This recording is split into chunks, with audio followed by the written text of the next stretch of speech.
Chapter 1, A Place for Demons. It was felling night, and the usual crowd had gathered at the Waystone Inn.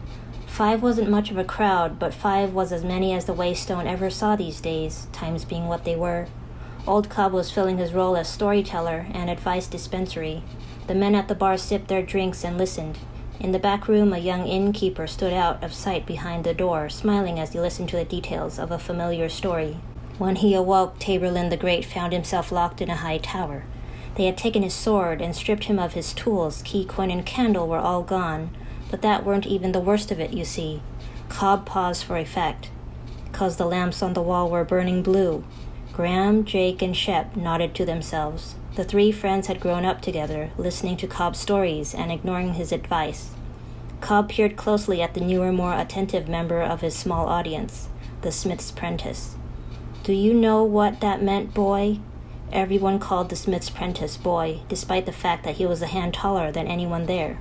Small towns being what they are, he would most likely remain boy until his beard filled out, or he bloodied someone's nose over the matter.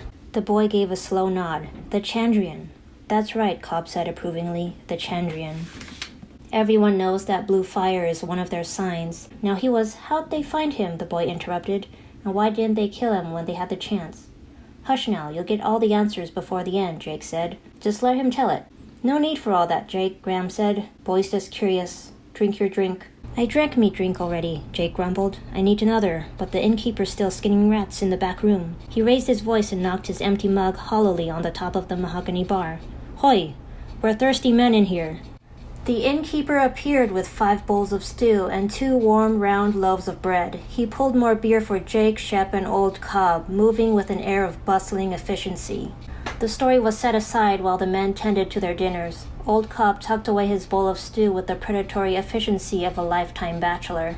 The others were still blowing steam off their bowls when he finished the last of his loaf and returned to his story. Now Taborlin needed to escape, but when he looked around, he saw his cell had no door, no windows. All around him was nothing but smooth, hard stone. It was a cell no man had ever escaped. But Taborlin knew the names of all things, and so all things were his to command. He said to the stone, "Break," and the stone broke.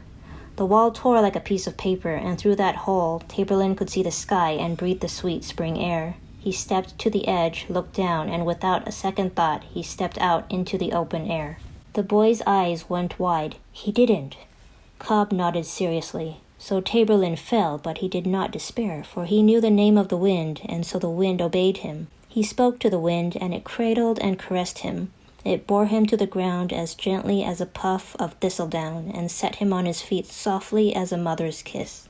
And when he got to the ground and felt his side where they'd stabbed him, he saw that it weren't hardly a scratch. Now maybe it was just a piece of luck. Cobb tapped the side of his nose knowingly, or maybe it had something to do with the amulet he was wearing under his shirt. "What amulet?" the boy asked eagerly through a mouthful of stew. Old Cobb leaned back on his stool, glad for the chance to elaborate. A few days earlier, Taborlin had met a tinker on the road, and even though Taborlin didn't have much to eat, he shared his dinner with the old man. "Right, sensible thing to do," Graham said quietly to the boy. "Everyone knows a tinker pays for kindness twice." No, Jake grumbled. "Get it right. A tinker's advice pays kindness twice."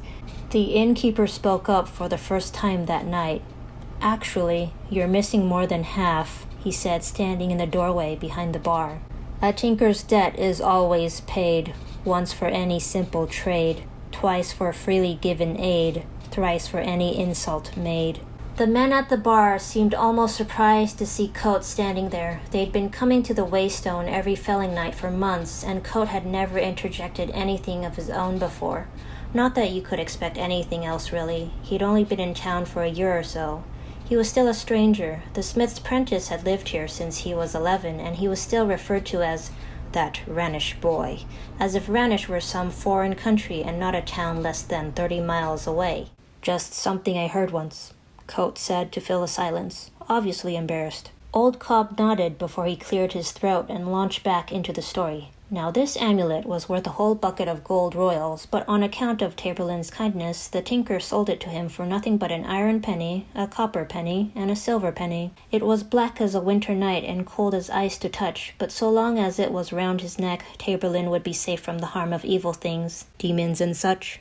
I'd give a good piece for such a thing these days, Shep said darkly. He had drunk most and talked least over the course of the evening. Everyone knew that something bad had happened out on his farm last kindling night, but since they were good friends, they knew better than to press him for the details. At least not this early in the evening, not as sober as they were.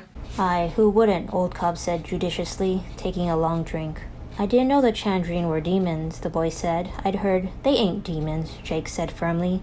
They were the first 6 people to refuse Telu's choice of the path, and he cursed them to wander the corners. Are you telling this story, Jacob Walker? Cobb said sharply. 'Cause if you are, I'll just let you get on with it. The 2 men glared at each other for a long moment. Eventually Jake looked away, muttering something that could conceivably be an apology. The story fell further into bickering at this point, about the nature of the Chandrian, the signs that showed their presence to the wary, and whether the amulet would protect Taberlin from bandits, or mad dogs, or falling off a horse. Things were getting heated when the front door banged open. Jake looked over. It's about time you got in, Carter. Tell this damn fool the difference between a demon and a dog. Everybody... Jake stopped mid-sentence and rushed to the door. God's body, what happened to you? Carter stepped into the light.